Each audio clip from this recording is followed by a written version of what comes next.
Hello, and welcome to a special edition of the Storied Arcs podcast. I am your co-host, Mike. And I'm your co-host, Alex.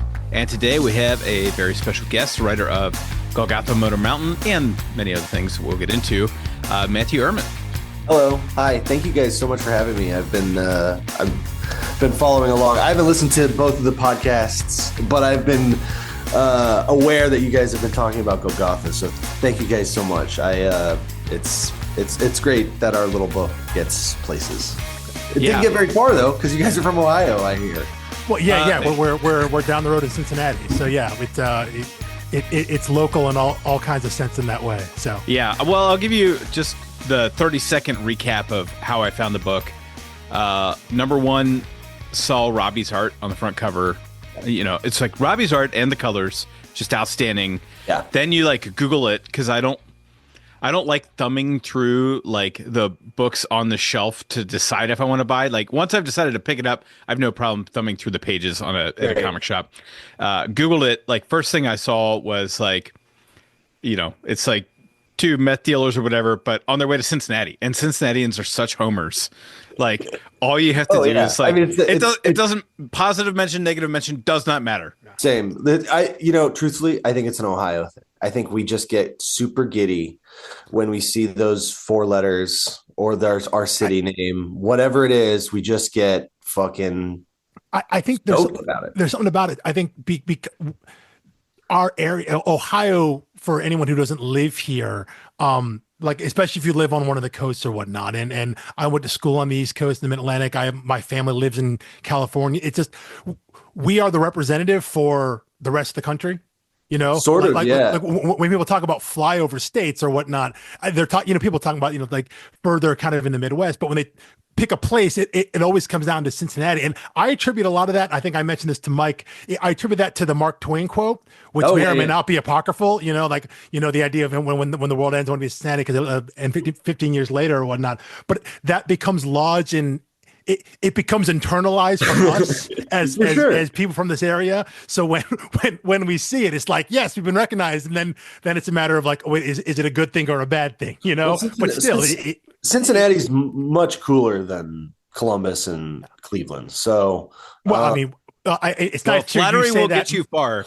It'll get you everywhere. Yeah. As we talk about, I've got my neighborhoods I like in each city. Columbus is just it's such a new city. We have it's very good for certain aspects, and I live here, so I love it, and I have connections here. We've got the Billy Island Museum, blah blah blah blah blah. Yeah. It's great for comics people. Yeah. But there's a lot more deeper history and culture in other cities. Cleveland, you've got the mob stuff and all the fire on the lake. That's all super interesting. And then Cincinnati, you've got all the stuff with the fact that first place on Underground Railroad, like there's so much history on that river and first baseball team. I mean, you got really, so much it's stuff. like it's crazy. So that's my I don't know why I just started to immediatally compare the three major Ohio cities with you, but it's I think what we do. It's also an Ohio thing. Yeah. It absolutely is. We judge ourselves. The reason I'm from Dayton. I don't know if either of you know Dayton. Yeah, I thought I read Kettering, right? Which is again that's for those listening, that's a suburb just. It's like on the southern so end much of like Dayton, that Parks and Rec where they talk about all the small towns in Ohio, comparing Pawnee to them. They're sure. Yeah. Well, we're no Akron, but we hope to be like a Toledo or a Dayton one. It's like, oh my God, who is this written by and for? So were you born in Kettering or in the area? No, I was actually born in California. Okay. And I know. And then parents made their way to Ohio, which way or another. I have a lot of family in Kentucky, which I'm sure we'll get into. I spent a lot of time growing up in Kentucky. But no, I've lived in Ohio basically my whole life. Yeah, great. So I guess we'll jump into. Well, I'm sure we'll get into some of those specifics there, but with relation to comics, what is your origin story with comics, either as a consumer of them and eventually now as a creator of them? How'd you get into it? Yeah, so I've always been around comics. It fluxed growing up. I remember, I think the first time I went to a comic book store, I bought, Spider-Ham and a bunch of random Spider-Man comics, and there was no contiguous. It was just cool shit to look at. And then as I got older, that interest definitely waned in high school. But when I actually moved to Columbus and got out of Kettering and really started to let myself be involved with different types of art, I really did get into comics. And around that time, I met my now wife, who is an illustrator. Her name is Lisa Sturl. She's massively more popular than I am. She's done work for DC and bunch of other places. She just came out with a book with P. Wentz. So she's got a modern. I'm hyping her up now. I'm not even talking about. So why don't you just go get her? We'll just do this with her.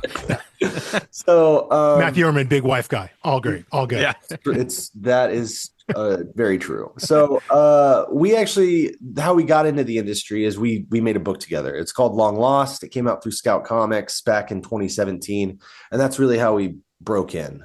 It was a horror story. And from there, I really just tried to do anything I could to stay in the industry. I've written Care Bears, Power Rangers, Dark Crystal. Those are some of the intellectual properties that I've worked on. But since Long Lost, I've mainly focused on original comics, indie comics. Golgotha Motor Mountain came out last year, along with my Dark Horse graphic novel Loving Ohio, which was longlisted for the Bram Stoker Award. And it's been I've been doing this for 8 years, and there was a period where I was trying to do it full time. I've cut back a little bit since my son is getting a little bit more proactive and curious. I want to spend more time with him, but comics, it's wild. I never expected to be writing comics or a writer of comics. It's always been there was always an attempt to write, and comics was one of the mediums that I would dabble in, but it was very serendipitous and kind of crazy that it turned into a career after experimenting and playing around and seeing what was possible. So, well, in 8 years in, you've handled at least 3 major IPs. Which is, it's not nothing, right? No, it's not. I'm very proud of the work I did for Power Rangers and Dark Crystal. Care Bears is a story. No, I know you did the one with Mad Cave, and I remember I talked to a Mad Cave rep at a convention, maybe in Columbus, but they were saying like one of the IPs they own and aren't doing anything with yet is Smurfs, and I was like, oh my, I was like, hear me out. I stand nothing to profit from this other than as a reader. I was like, go get Mark Russell to write. Oh, yeah, Smurfs. absolutely. Like just getting any communist subtones will just bubble right up to the surface. Oh, absolutely. That would be sick. But I've done work for Mad Cave as well. I had a middle grade graphic novel come out last year through an imprint of theirs called Heebie Jeebies, which was a super fun kids book. So cool. Yeah, I write all sorts of shit. I have a wide spectrum of things I really love to write and create. So, yeah. So, speaking of projects you'd like to create, we're here to talk about Golgotha Motor Mountain. We just have to ask, where in the world did this project come from? Where did the idea come from? Like, did it start with the two brothers and the meth, or did it start with like the narrator overlay? And then it was like, I'll tell you everything you guys want to know about this book. I'm super excited to talk about it because it's it's a absolutely bizarre story. It's bonkers. Yeah. Including the making of, from front to beginning. I don't even think there are people left at IDW that, I think the majority of people that worked on this book at IDW are gone. I think there might be 1 or 2 people left. So I know they recently, they recently went through kind of a full reorg. Yeah, as this book that was the end of 2024, right? We got caught in a bunch of shit, and I'll talk about that because I don't have NDAs. Yeah, and so basically, the idea for this comic started. This is going to sound so crazy. Maybe it'll resonate. I was up late at night and I was watching music videos on YouTube, as one does. And I came across an old music video by a band I wasn't even really a fan of when they were around. And I watched a Slipknot video for, what was that song? There was the big one. Wait and Bleed would be the first big one. I mean, it was not the how first. Old you are. It was not the first big one. It was the big one on MTV. I'm just gonna probably something off of Subliminal Verses, Volume 3, Duality. It's got it. Yes, it's Duality. Yeah. So I watched the video. I'm not a huge Slipknot fan. I just happen to know the first 3 albums. No, that's awesome. Pretty well. Thank you. From having taught guitar. So I watched the video for Duality, and I hadn't seen it in 20 years or whatever, and some ephemeral story blossomed from my experiences growing up in Kentucky, the people I've known, all these places. And it was that like flashpoint of watching that music video and being like, there's something here that I am inspired by, that I can pull from. And so I sat on that for a little bit. And I was like, I don't know what the fuck this is. When was this? Like, how long ago was this about? Honestly, I could look at my emails. It's probably about 4 years ago, 4 or 5 years ago, early 2020, I think. All right. Very pre or post pandemic. I'm not, it's hard to say. The timeline's time gets weird then. You're forgiven there. So I sat on it for a little bit, and I take it to Twitter. And I just I have this thing. Here's this title that I just came up with that was an amalgam of things that sounded really good to me. And I kind of work backwards sometimes with things. I'll come up with a title first and work down from that because I like the aesthetics very, very frequently more than a lot of other things that stories do. I'm an aesthetic guy. So, I came up with this title and I was like, I don't know what this is. Maybe someone will be inspired by this. And a friend, an acquaintance, someone who I had only talked to, on social media. I think I'd met them once at TCAF when I attended. It was Lonnie Nadler, writer of The Dregs, of the incredibly good The Sickness that's coming out right now. And we started riffing and we started coming up with something.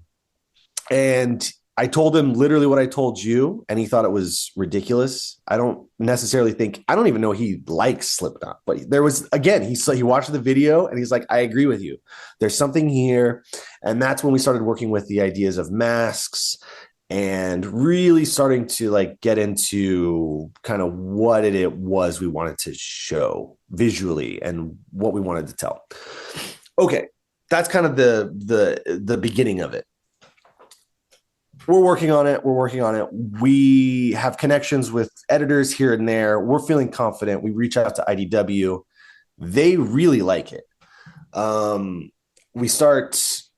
goes really fast after that too. And that's when we got announced on IDW's originals line back in, I don't know when this was announced. This is when we had a completely different artist. The incredibly talented Ryan Lee was the original artist, but and he actually did art, which is super cool. I wish IDW had. Anyway, we'll get into this. So he did art. Things fell through because of scheduling, and then that's when we pulled in Robbi and Marissa to work on the book, and then things got real crazy.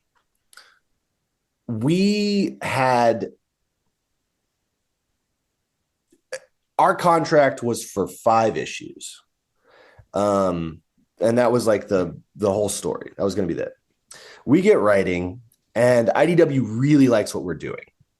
And I think by the time we were writing the 3rd issue, which is where the character and the backstory of Zoro Raito and the manga and the Kentucky, they really latched onto that in a big way. IDW did.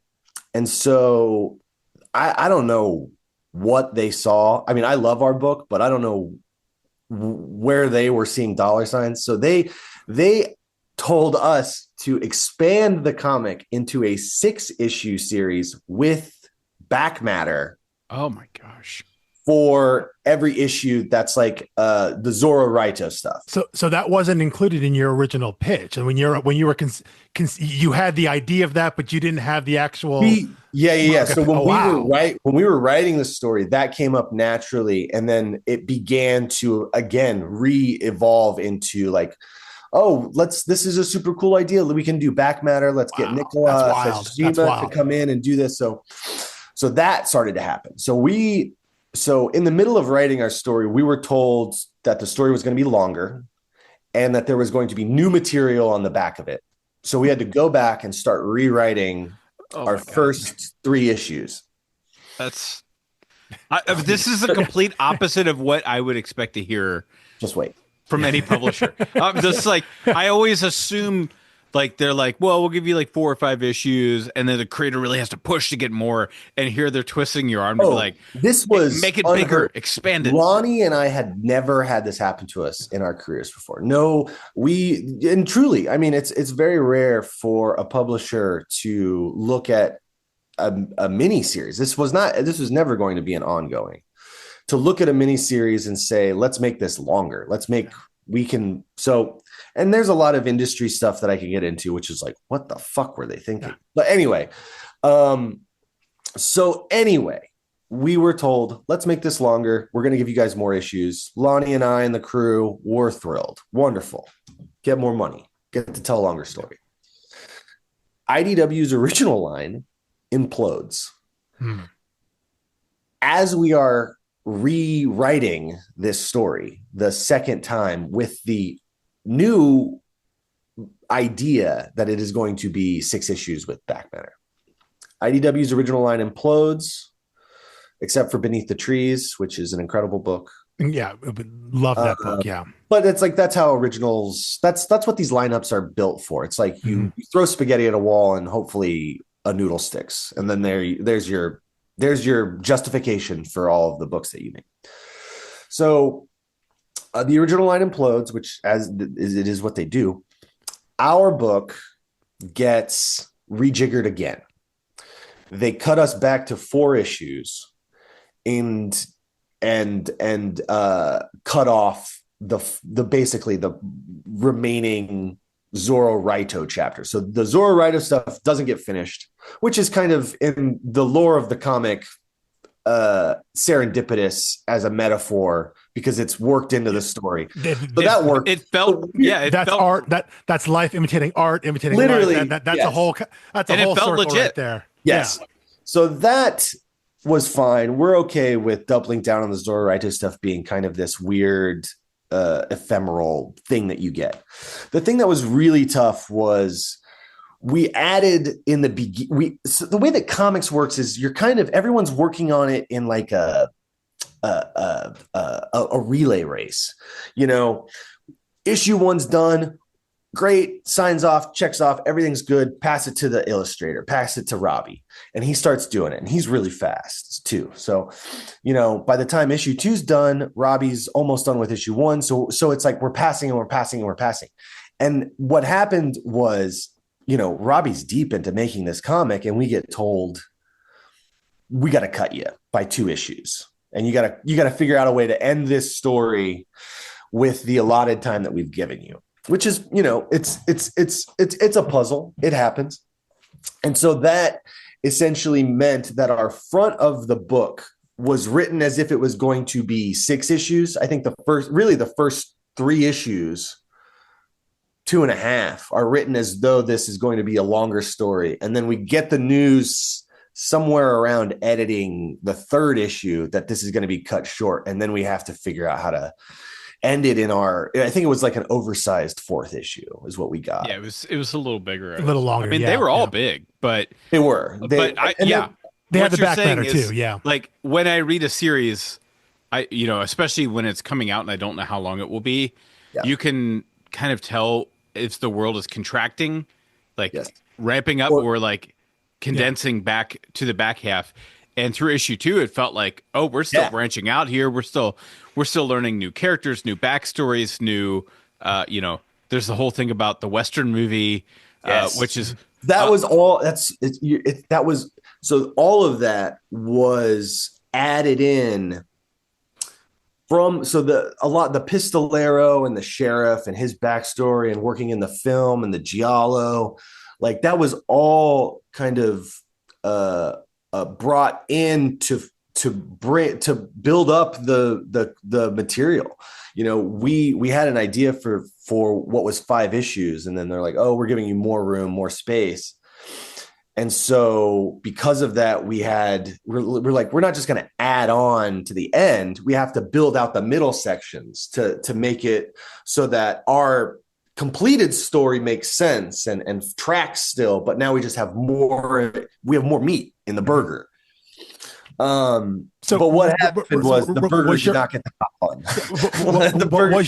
Was your end, that was the actual end pretty much the same? It's just how you got there. You had to obviously condense down by like very truncated. Yeah. Okay. But the end kind of coda there, you know, how it finished off. Was that pretty much how it always was going to end? When it was 5 or 6 issues, was that end kind of always in place? Yes. Lonnie and I had a vision for a full final issue in Cincinnati. Oh, and wow. Yeah. And that would have sold so well here. Yeah. I know. Which is really what you want, is your last issue to really blow up. We got a lot of comic shops, and I'm like, man, if you offered like a Cincinnati variant cover to each like comic shop in town here, it'd be incredible. Mark Doyle, the publisher and the editor-in-chief that really, really loved our book at IDW. He's no longer with IDW, but he wasn't from Ohio. He didn't know much about Cincinnati, and he thought that them trying to get to Cincinnati was the funniest thing in the world. And it is. It's from an outsider perspective, not knowing the relationship that Kentucky and Cincinnati has. And it's a funny thing to your big goal is to get to Cincinnati. And it's like that there is some cosmic comedy there, is like to like your aspirations can be so much grander than just going to a place. And Cincinnati, like Cincinnati's great, but it's like exactly, you know. No. Yeah, that's exactly how I read it. On the list of cities people aspire to go to. You want to go to New York. You want to go to Los Angeles.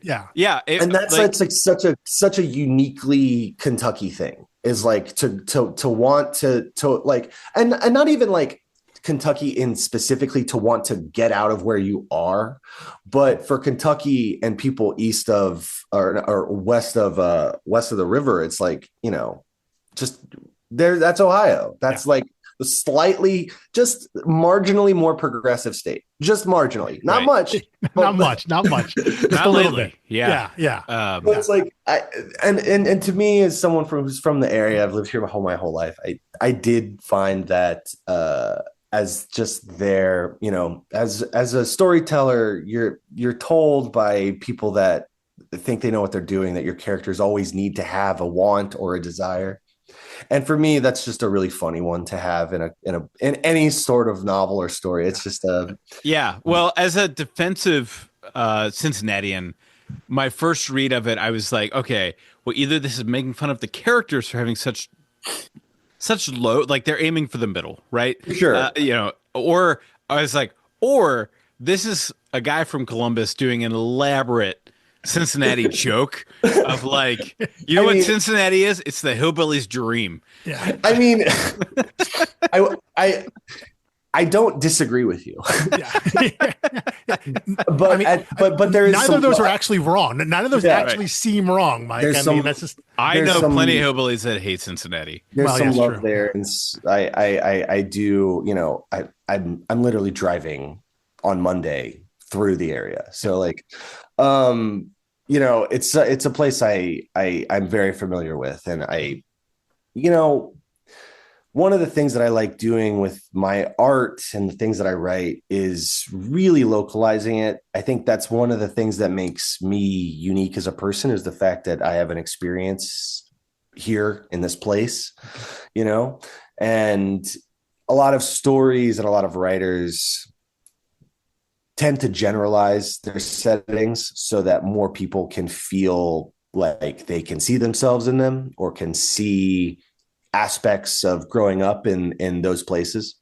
But I think, the more specific, the more localized you get these really great characters like Vernon and Elwood, who, they're not real characters, but those ambitions and their attitudes towards each other and how they move through the world and how it's so antithetical to, kind of existing in society. You can't be these people and live in a place where other people need or might depend on you. You can't be you can't be selling meth to whoever and only looking out for yourself and your dream is to live a good life and not reconcile with what you've done. So anyway, no, I just gotta say, I absolutely love that, because it's like there are so many stories that just generically drop people into, New York, LA, San Francisco, Seattle, Portland, a little less so. Easy. I mean, Atlanta, it's easy. and like Metropolis. Sure. Gotham, right, Star right. City. I mean, there's a reason why those are generic places that is Metropolis. Sometimes Metropolis is New York and sometimes it is Chicago, but also sometimes Gotham is Chicago, but like, it depends on what time of day it is. So yeah, it's meant to feel it's the Martin Scorsese quote, right? The more specific, the more universal, whatever it is. And the idea that just because you don't, the story is rooted in a place, but you don't have to be from that to connect with it. You understand, you connect with your place, and that's what you see in the story. Yeah. Yeah. And that's, Lonnie and I did a lot of work convincing IDW to let us keep all of the captions and the narrator. And I think that's the whole book. I mean, that to me, that's the whole book. Thank you. It was tough to convince them that was the vision, which was this amalgam, Southern Gothic novel about this place that's, very wordy and very in depth. And we're talking about chipmunk populations and it's like we're specifically getting into the weeds, and while also showing this top level, Beavis and Butthead meth story about aliens. It's like, I think how I described it was like, this book is like, it's like the Appalachian version of Breaking Bad, but with an overlaid narration by like a David Foster Wallace got paid by a magazine to go to Appalachia and then write an essay on it. And that's like just kind of laid over the top of it. And for me, the first premise doesn't work by itself, nor does the second for a visual medium. But when you stitch the two together, it really worked for me. There is an incongruity to what you're seeing and what you're hearing from the characters. Like, it's very high-minded, and then the dialect being written in. Did you have Lonnie and I had a very specific character as the narrator's never revealed, which was also something we fought for. There were a lot of ideas thrown around of who the narrator was going to be internally. I'm happy to say that we didn't pull the trigger on any of those. But did you have any voice in your head or any person as the narrator? Lonnie and I wrote a very specific cadence and voice, and I wonder if anyone picked it up. Oh, that's interesting. I don't know. Well, now hold on. I'm going to start flipping through it again. What I will say is, I'm not a big voice person when I read. Okay, yeah. So yeah. But the way that your Mike, voice, it was the Alex Hom voice. The way that Mike described it, that kind of incongruity there, it did give it this sense of like really this kind of like almost like a Tennessee Williams kind of character, Yeah, Yeah. That's so funny. I don't know if Lonnie will like me spilling the beans on this, but there's a character in Big Lebowski played by why am I blanking on his name? Mustache. Sam. Sam Bridges? No. No. Not Sam. I keep wanting to say Sam Neill. that he was in Jurassic Park. I know. I've got like a bunch of Sams in my brain, and not the I know right there's someone in the car listening to this just screaming the name. Yeah. Hold on. Alex is gonna find it. I'll get it here. Sam Elliott. Sam Elliott. Yes, yeah. And you know what? See, oh my gosh. Maybe Lonnie was right, because you can't unthink it now. As soon as you said that, I was like, well, that's it. Now I can think of the book now and be like, well, now that's all I hear, because he's got good. that kind of got that low Southern drawl. Yeah, but he's got that wry. Like I could also hear it as like probably a bit more of a stretch because he's younger, but like even a Matthew McConaughey. Oh, for sure. Yeah. Easygoing. Driving around in the Lincoln narrating this. We wanted a very easygoing narrator to but they got to be like the wry wisdom too, right? Because this is not a dumb narrator. Like this is like we had some high-minded stuff coming through the narrator. I think Lonnie and I know who the narrator is. I think this is our like David Lynch, Mark Frost thing. We know narrator. You know who it is. Yeah. I have I don't actually know if Lonnie has any. I think Lonnie's a lot more abstract than I am. So, but I know who the narrator is. So. All right. I will say though about that one thing Mike and I talked about with specific regard to the narration, the lettering choices that Haas made who is so good. Yeah. But the idea that like they weren't text boxes. They didn't have the definition there. It was like someone put a black marker down and then wrote on top of it. And the way he would use like silhouettes and things like that, it was so cool. And like stuff like that is what I love about the medium, that you can do cool things with just the quote unquote boring text box. You know, really everyone that worked on this book. Yeah. I mean, Marissa, Hassan, and Robbi. This book is a kind of a testament to their talents. I think, Lonnie and I had a lot of we struggled quite a bit writing this book, as I detailed earlier. So, there were a lot of forces, and honestly, one of the things that we tried to do is, through all the struggle that we were trying to tell this story and all of the things that got changed and kind of all the things that were outside of our power to have any effect over, very much like the two brothers in the story. They didn't have any choice that the thing landed in their barn, but it was kind of how they rolled with it, what they decided to do with this thing. And so, I think Lonnie and I's story writing this book very similarly parallels the two brothers' journey in regards to how their story was constructed, if that makes sense. And so, we feel a certain way about our work, I think. But with that said, Robbi and Hassan and Marissa did unbelievable work. And Dave Weiselgaz, the editor, he was tasked with an impossible, challenge, which was like to shorten and lengthen and then reshorten and then figure out how to, it's like you can only do that so many times to a story before it literally starts to fall apart and not feel like a cohesive idea anymore. So Robbi and Marissa, and they just, and that was the first time they worked together, and it was just they really did something magic with this book, especially the flashback scenes. Like I can't, every time I see those, the one in the beginning of chapter 2 and then the one where Elwood's reading the Soro Raito comic, when he confronts his father, or when their dad is, So that was also going to be, so the basically the missing content, the missing pieces, so to say. We wanted a lot more space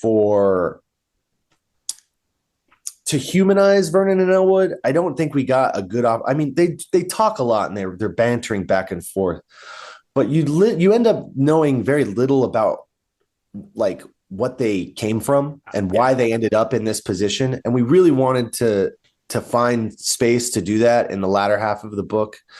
The flashback scene to Elwood reading the comic is a little bit of what we wanted to do there. We didn't get the chance to do the entire thing. And then again, we wanted the full issue Cincinnati. And I really wanted quite a bit more pages of the stuff that happens in the Tunguska region. That was a little baby of mine that I was really excited to do, but we really had to cut that back to basically nothing. I know that's like a very strange small bit at the end of the story where you're like, why are they talking about Siberia?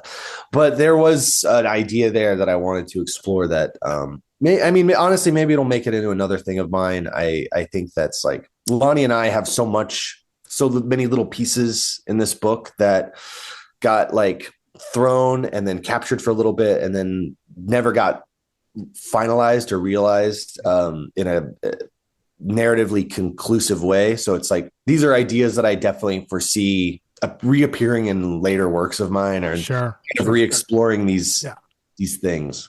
So I will say, sorry, Mike. Before we leave this point here, I guess it's a refreshing way to hear you say that specifically about Vernon and Elwood in terms of what you were wanted to do with those characters and what you weren't able to do because it got cut back. Because I think when Mike and I talked about it, like the main sticking point about the book that I think we had was like the premise was we liked what was happening there, but neither one of us really connected with either of their two characters. And not saying you have to connect with characters to follow a story, but we felt like they ended up feeling very much more just representational. Like these are the types of people but we didn't know anything about them. And so to hear you say that was something you were planning to do and were in the process of doing, and then had your legs cut out. And that actually that makes a lot of sense in terms of why you would set up like those flashbacks, because you're right, those flashbacks now kind of feel kind of disjointed. Like, why are we seeing these little bits of stuff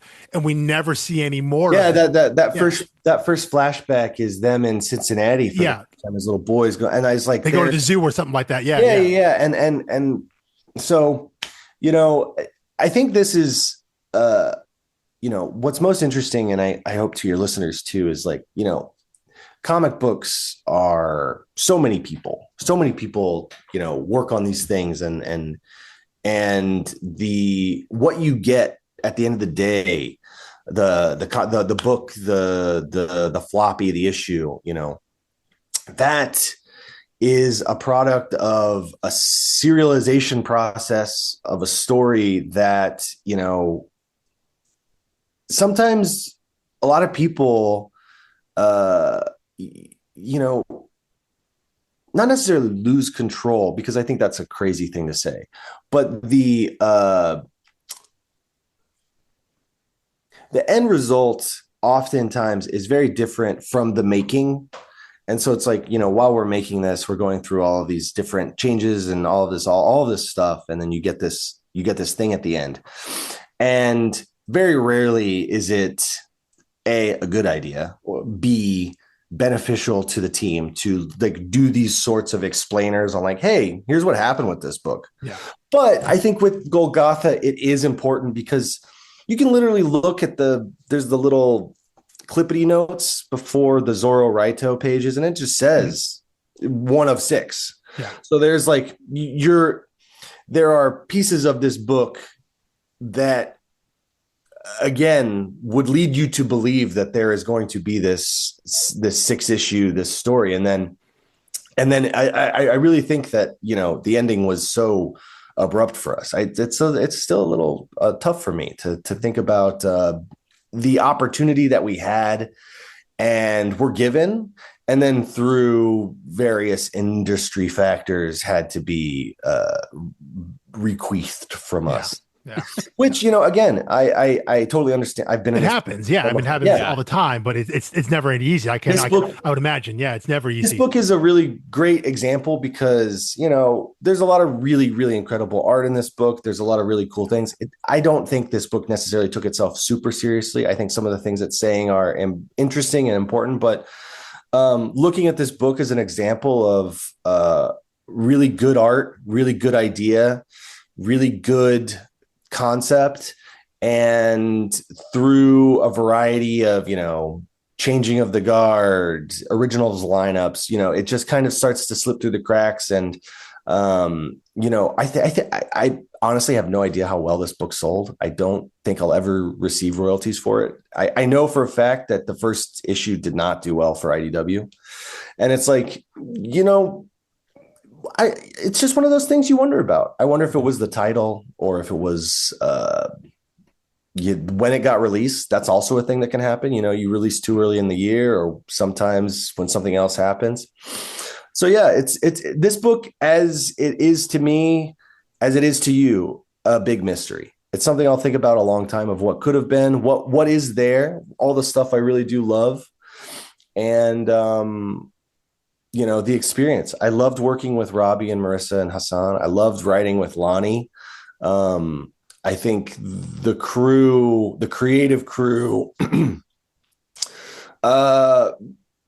had to go through some stuff with the kind of the pulling of the rug from under us in regards to what happened with the book. So yeah, I don't know. I'm rambling now about nonsense. No, well, so I was just going to ask, this was illuminating to me because just last week, a couple weeks ago, I was listening to some comic podcast, not ours, obviously, and it was Charles Soule and Ryan Brown being interviewed. And they said part of their process now is like, oh, we just thought of this, don't have time to get it in the issue. We'll just like change that for the trade. That's interesting. Which I was like, I felt a little betrayed as someone who like pulls the floppies, and I got burnt. There was a book on Image a couple of years ago called Gospel by and I had that guy on the podcast talking about the last page of the book, and we were looking at different things because he changed the ending on just the last page for the trade paperback, and I was reading in single issue.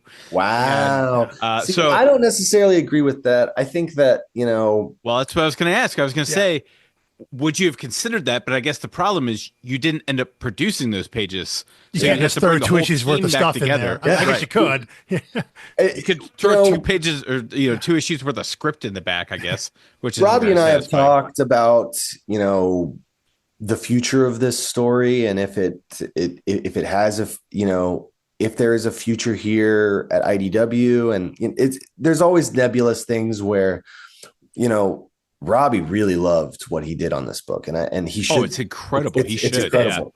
Yeah. I think this was a real opportunity for him to flex after doing superhero stuff for a long time, and I think he absolutely fucking nailed it.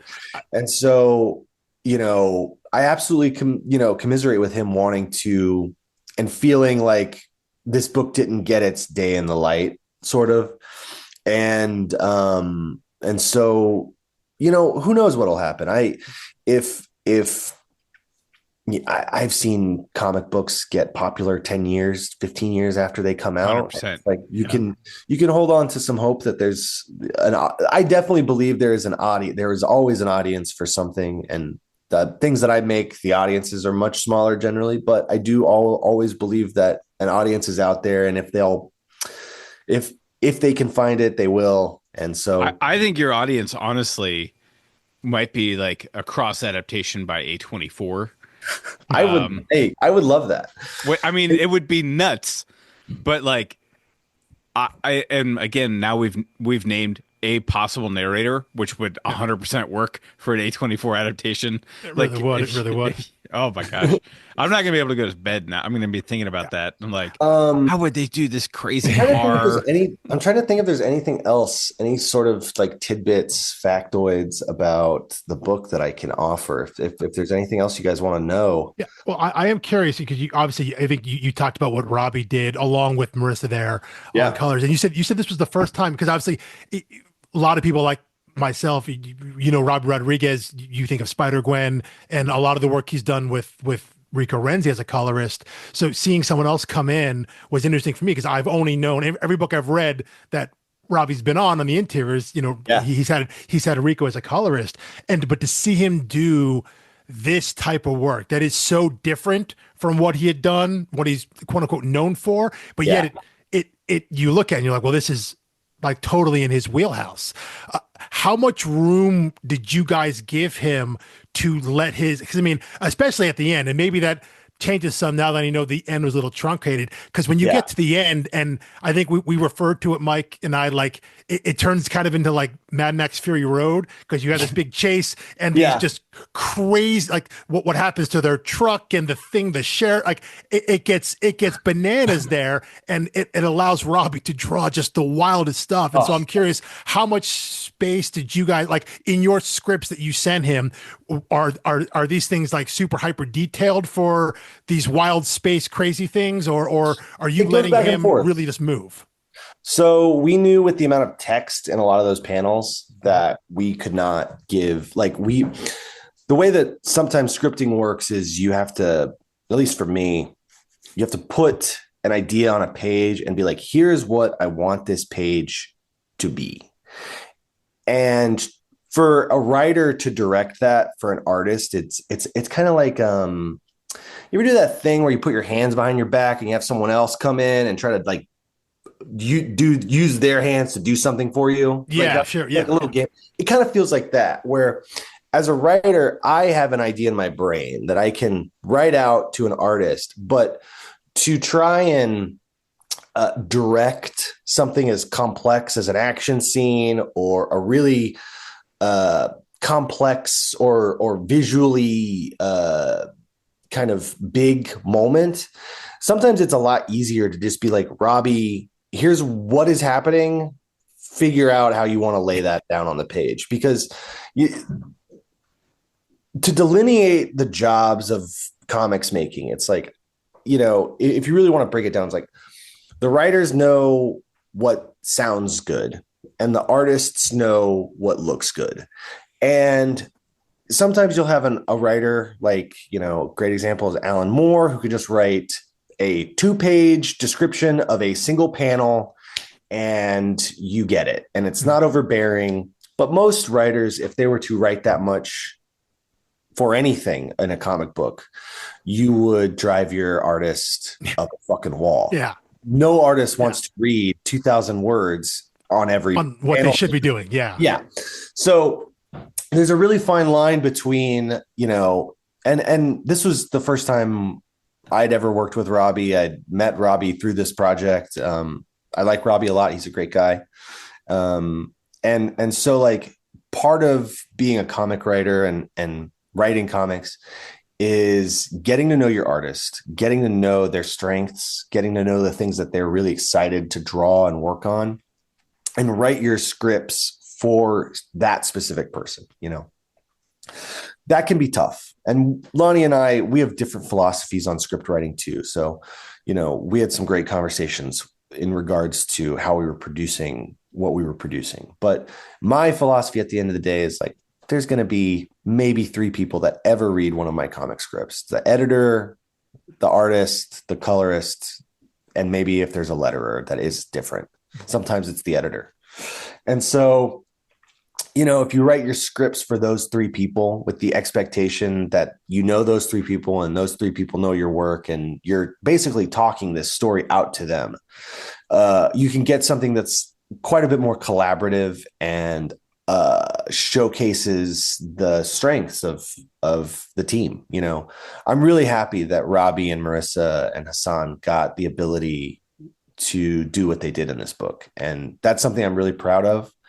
That's something I'll always be proud of, is the fact that we got to facilitate this book as a tome of their talent. So yeah, I that's comic writing in a very truncated nutshell. Sure. No, I think it's awesome to see someone like Robbi again, whose work that I came through superheroes, who I love for that, and to see him get to draw just again, like just the wildest stuff, and to see his style, which I refer to as like, there's like a frenetic action to everything that he, like there's a sense of motion to just even the still images, the way he draws character and objects and all that, and to see that applied to this weird body horror space, like this, just all that craziness was so cool. And I did want to call you mentioned those flashback sequences you didn't quite get to a lot of, but to see the coloring that Marissa Louise did for the main story, which looks very much like you expect something that is drawn by Robbi Rodriguez. Like there's a color palette you expect, but then to get those flashbacks that had a filter of like a tint over them, and to have it jump out like that, and you like the immediate visual cue of like you're in a memory there, and there's a haziness to it, and those kind of storytelling choices, story delivery choices. I loved working with Marissa too. It was so great to see them use that, and then you go back, and I think even one of those panels with like there's a page where like the middle panel you cut back to our guys, and so it jumps back to the much sharper, brighter neon colors, and then the bottom of the page you're back in the flashback, and there's something so jarring about that, but that delineation I think just shows that level of storytelling craft, which I think is so awesome, and I think it was done so well. And now that you're telling me that there could have been more story, more backstory, more flashback, like in other issues, now I'm a mixture of sad and angry that we didn't get more of that stuff, because that contrast there is so cool. Thank you. Yeah, Marissa, super incredible to work with, very collaborative, very intentional. We so many emails back and forth about literally like finding the right color tones and the right sepias and how we wanted the purples to look on the, it's just like fine tuning that stuff with Marissa was really fun. And there are so many parts of this book that are so incredible and so memorable for me working on them.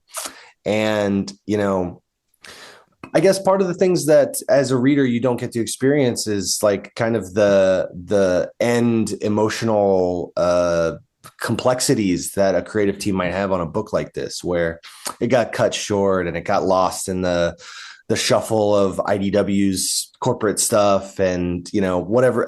Lonnie and I had different books coming out too that year, so I was promoting Loving Ohio, which was like a personal graphic novel that I was out pushing. And so like there are so many different little details that worked against this book, yet still I think there's with what we've got, I do believe that it's a great little piece, and I hope that more people will find it in the future. I really wanted, and maybe this is something that I can get groundswell. How do you guys feel about trades that have the same cover as the issue one? I think it's always cool if there's like if the trade has something different there. They know that there's. I agree. I like that there. I like when there's another piece of art, or you get the artist to draw one thing, or has been unused cover or something like that. I like when it's different versus when it's either issue one or one of the issues of the run, even though that may be a really cool image. I personally like it when the collected edition is different. I think that's cool. I will literally be taking this to future editors, this interview, and telling them, because I fought so hard to get a new trade cover, because the thing with the Golgotha story is that first cover, incredible, very cool, gets you into the world. Mm-hmm. But by the time you're done with the book, there is the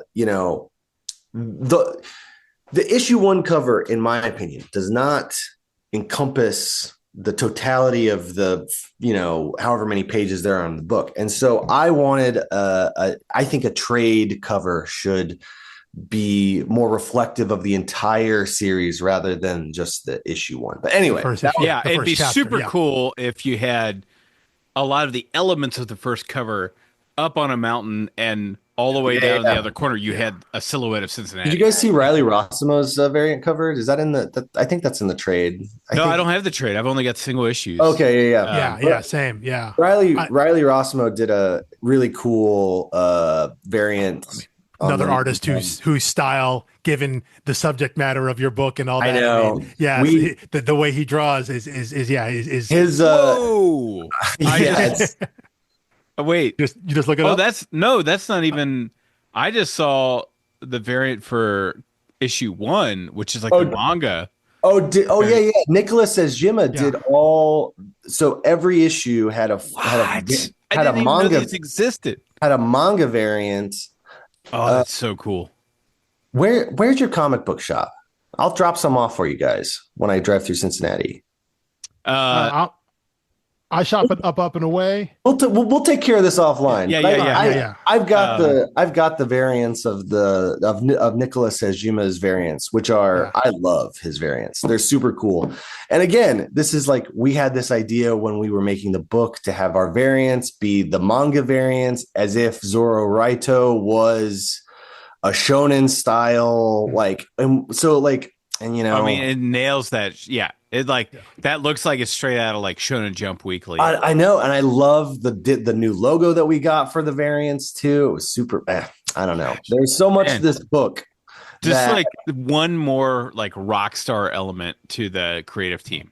It's just like I didn't even know that was out there, because my shop, to its credit, did have multiple copies of each issue here. So like they did pull it and they followed the whole thing, but they weren't buying variants. And I mean that's kind of an IDW thing in general. I think unless it's Teenage Mutant Ninja Turtles, like they're probably not buying like a lot of variants, because that's the kind of stuff that sadly will fill dollar bins years from now. But super cool. I didn't even know that existed. But yeah, as to the trade, I totally agree with you.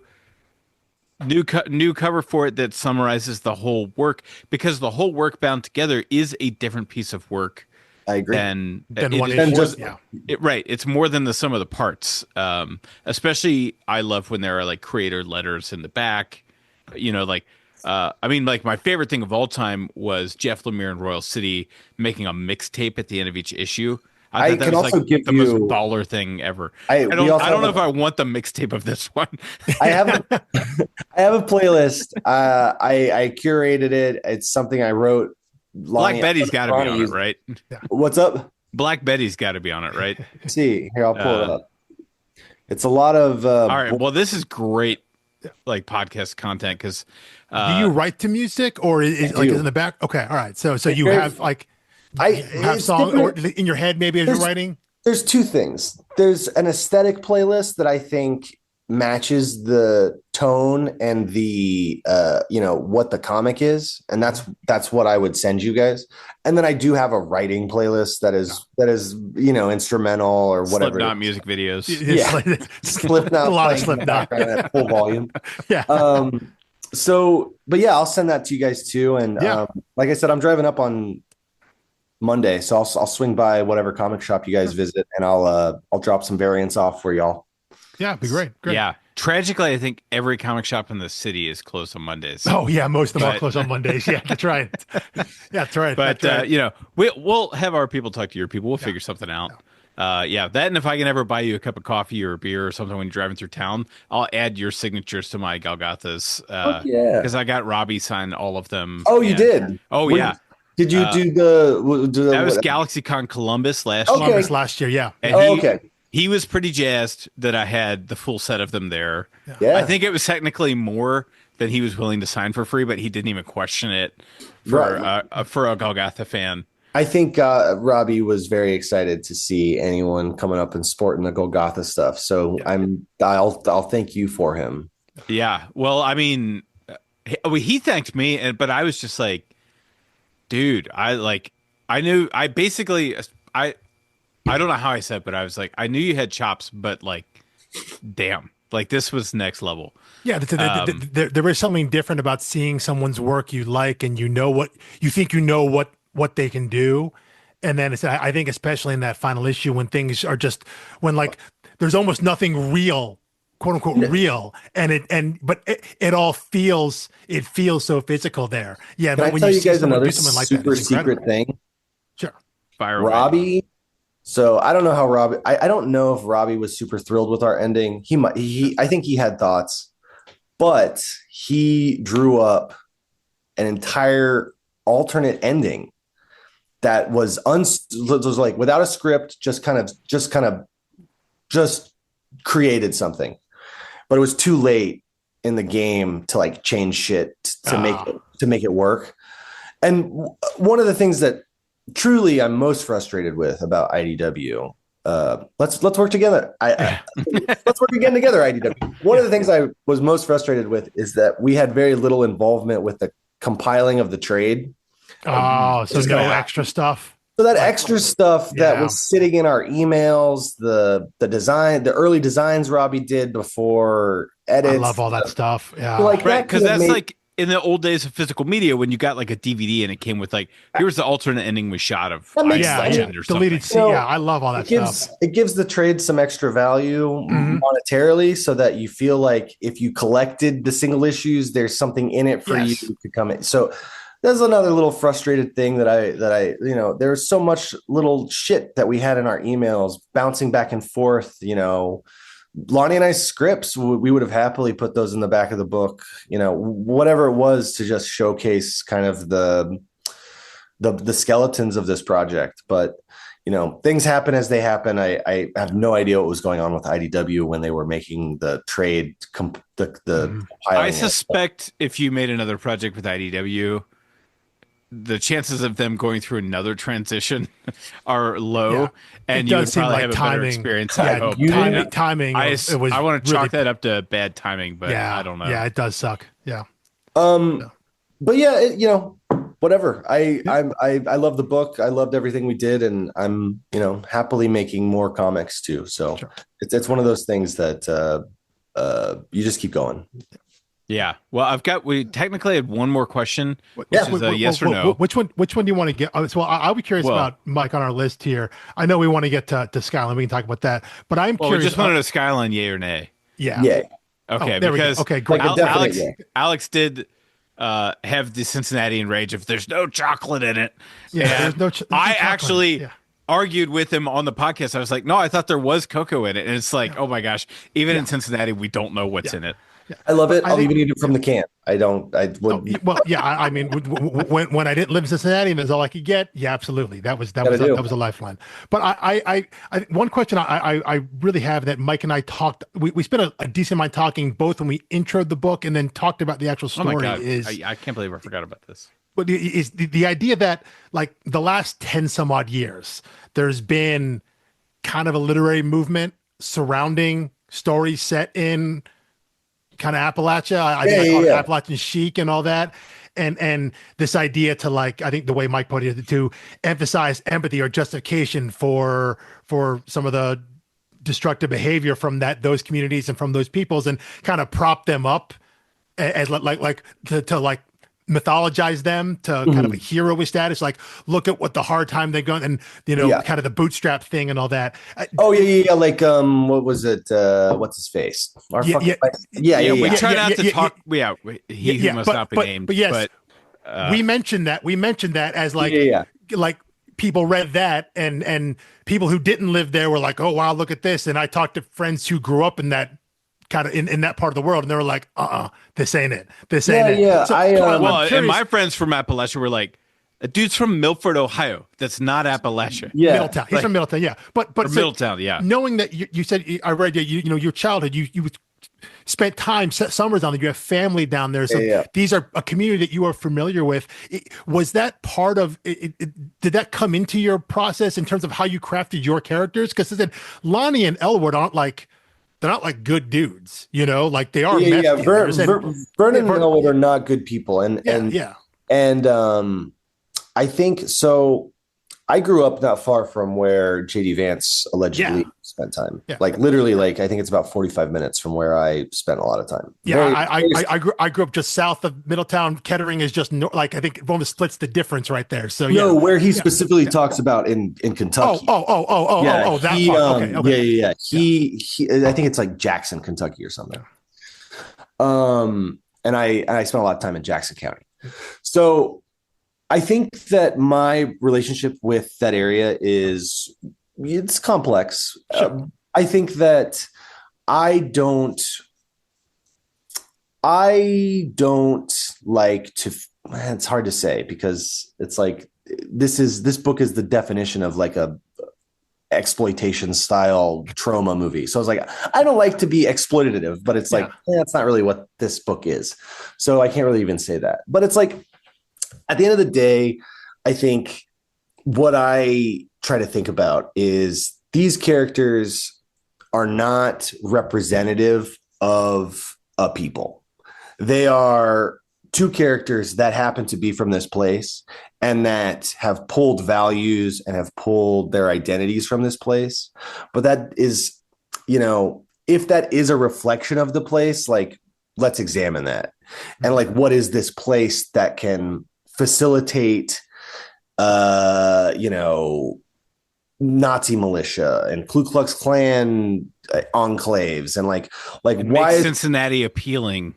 Yeah, it's like how it's like, as much as these people are bad, how can that be when this place is also sculpting? It's,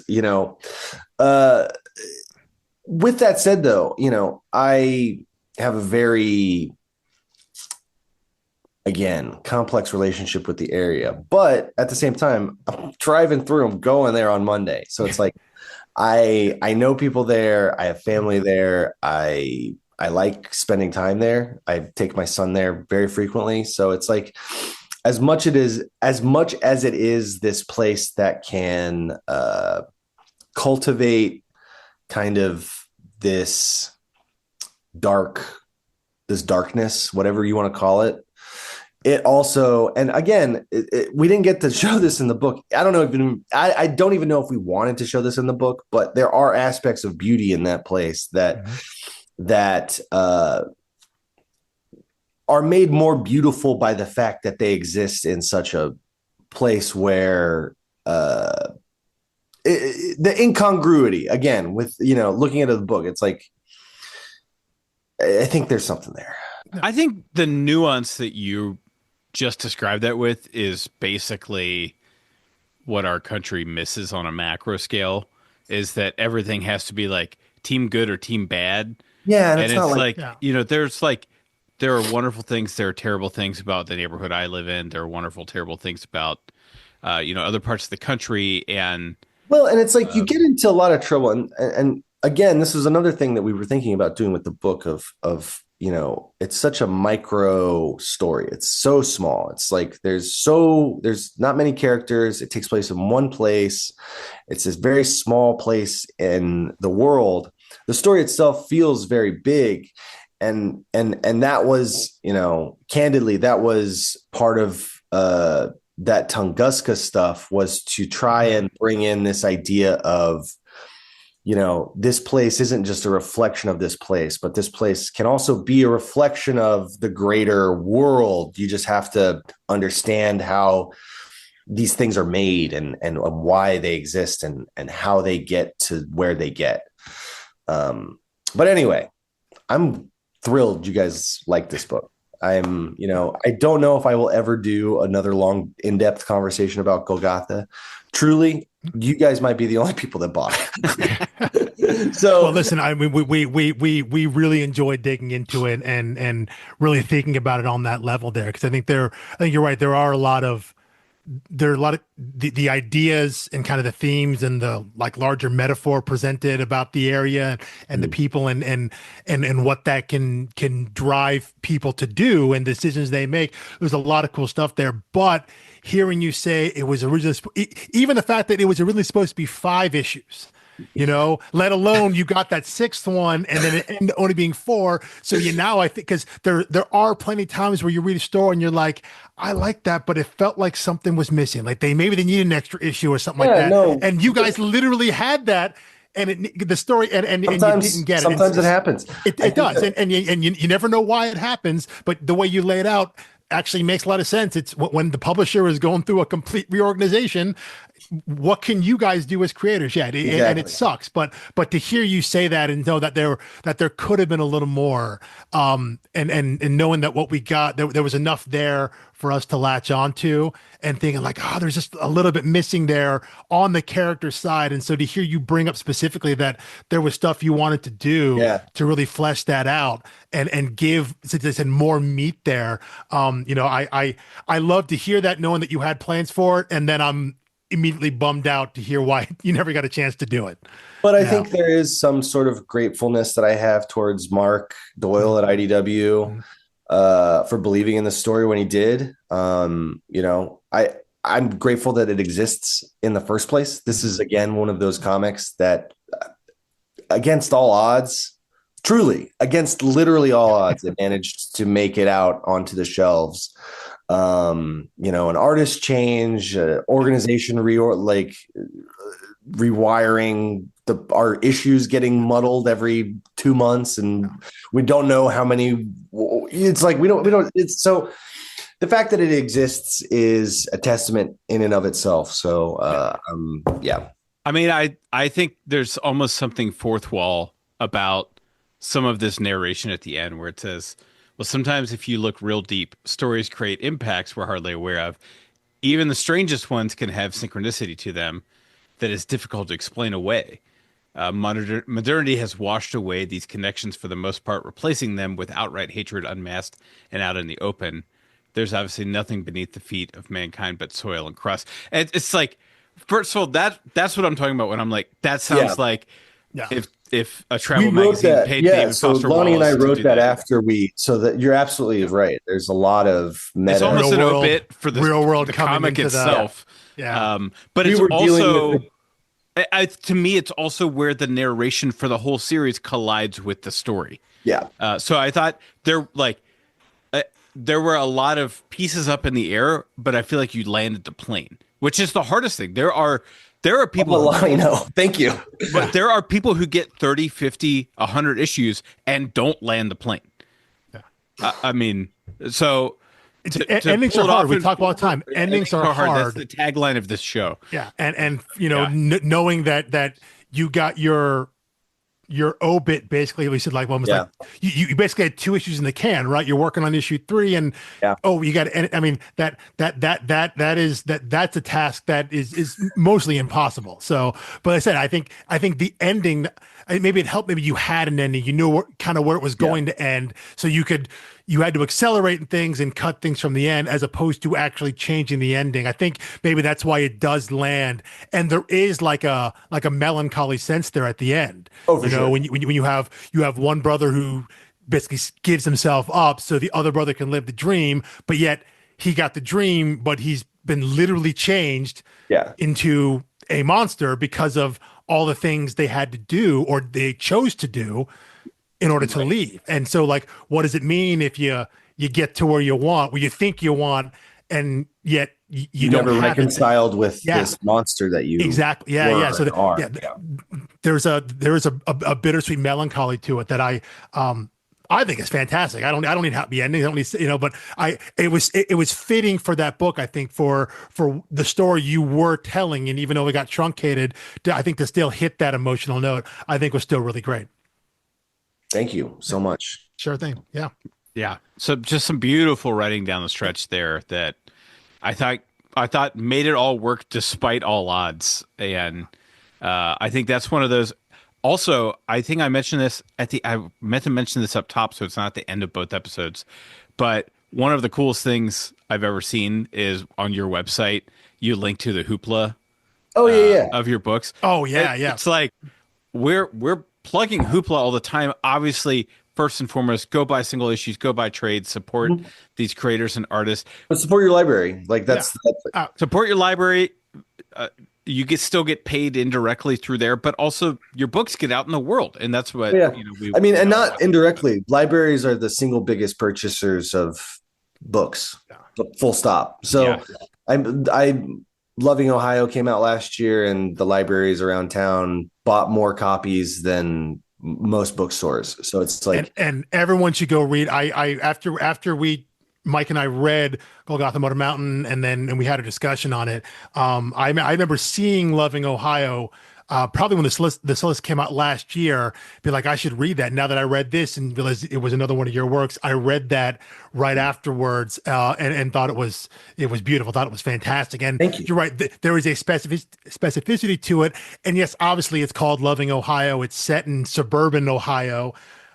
I live in suburban Ohio, grew up in this area, so there's more connection there. But there's so much about that that I think is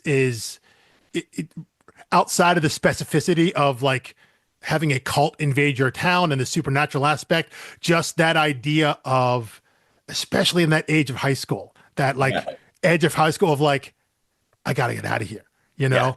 Like I gotta get out of here, you know, and which you talk to any kid who is about to graduate high school, and the place they live sucks. You know, it's the worst place in the world. So yeah, there's a universality to it. You just have this other extra kind of supernatural layer to it, but that those emotions are still there. And I thought I thoroughly enjoyed that. I absolutely loved that book. So definitely go out and read Loving Ohio. That was with Sam Beck, Sam Beck is the Sam Beck. Yes, I want to make sure I got that right. So yeah, fantastic book to definitely go check that out as well. Do we have anything else, Mike? That is everything. Thank you so much, Matthew. A really awesome interview, dude. Thank you guys so much. Love getting to hear, you know, all the dirt on this. Oh yeah, sure. Last thing before I go, let you have the last word. I did fuck up the highways. You know, okay. So I mentioned that in our discussion when Mike and I had. That was one of the one things I caught. Wasn't going to bring it up because we were talking. And I was like, so from where they are in Kentucky, they go north on something to get on I-70. I fucked up the whole I-70 goes through Columbus. Kentucky did Kentucky move? Whereas I was more concerned about going north on a even numbered road because I was everybody knows even numbered highways are east-west, but these are odd numbered ones are north-south. Yeah, these are super specific to our area. But what I'm saying is universal. That is every state. He's saying a universal thing, which I literally didn't know until 4 seconds ago. So, I did want. Well, since you brought it up. Since you brought it up, Matthew, I want you to know I definitely called you out on that one. I caught that one. So I'm happy you did. It was out of all of the things of this book that I'm looking back on right now, it's the one thing I'm like that jumps out at you. What the fuck was I doing? Well, it's the one thing you can't blame on IDW. No, that one. I can't blame it on Lonnie either because he's from Canada. So it's like it's such a clear guy from Ohio mistake that. So I thought it was just like a deliberate effort to be ambiguous about the location. The vast majority it go over everyone's head unless you are from this area. You're gonna be like, wait a minute, I know where I-70 doesn't go through Cincinnati. What the hell is this? Who is this guy? Yeah. This guy's a poser. He's not from here. That you know what? Fantastic note to end on. Thank you for admitting that mistake. That's very brave of you, Matthew. I can't tell you how many times we've had creators come on to say Alex was right. I know. It happens. It just burns me up. Well, you're just undefeated champ. So. Yeah. No, there's been times where we speculate on the endings of things, and the artist will say like, "Well, I don't want to ruin it for you, but I will tell you what I was thinking," and it's always Alex's theory, never mine.